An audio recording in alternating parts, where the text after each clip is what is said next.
দক্ষিণ আফ্রিকায় আবারও মাথাচাড়া দিয়ে উঠেছে ভয়াবহ জেনোফোবিয়া, বিদেশি বিরোধী চরম বিদ্বেষ, কর্মসংস্থান সংকটের অজুহাত এবং স্থানীয় সম্পদের উপর বিদেশিদের আধিপত্যের অভিযোগ এনে প্রিটোরিয়া, জোহানেসবার্গ এবং ডারবানের রাজপথ এখন রণক্ষেত্রে পরিণত হয়েছে।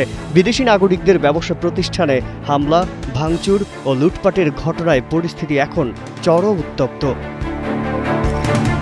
দেশ জুড়ে ছড়িয়ে পড়া এই সহিংসতার বিরুদ্ধে এবার কঠোর অবস্থানে দেশের আইন শৃঙ্খলা রক্ষাকারী বাহিনী। পরিস্থিতি নিয়ন্ত্রণে আনতে পুলিশ ও সেনাবাহিনীর যৌথ সমন্বয় কেন্দ্র ন্যাট জয়েন্টস দেশব্যাপী বিশেষ অভিযান শুরু করেছে।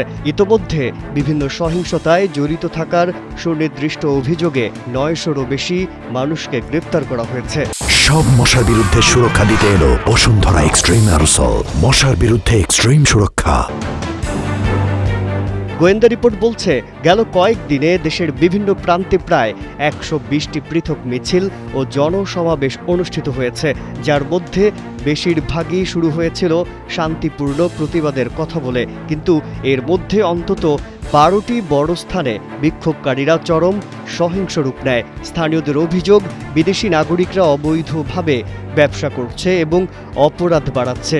অন্যদিকে ভুক্তভোগী বিদেশি নাগরিকদের দাবি, এটি বর্ণবাদী আক্রমণ এবং স্রেফ লুটপাটের উদ্দেশ্যেই এই তাণ্ডব চালানো হয়েছে।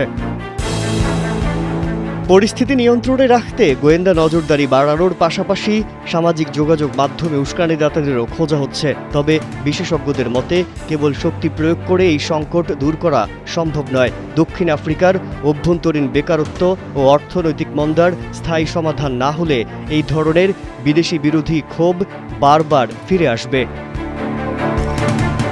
International desk, Kaler Kantho.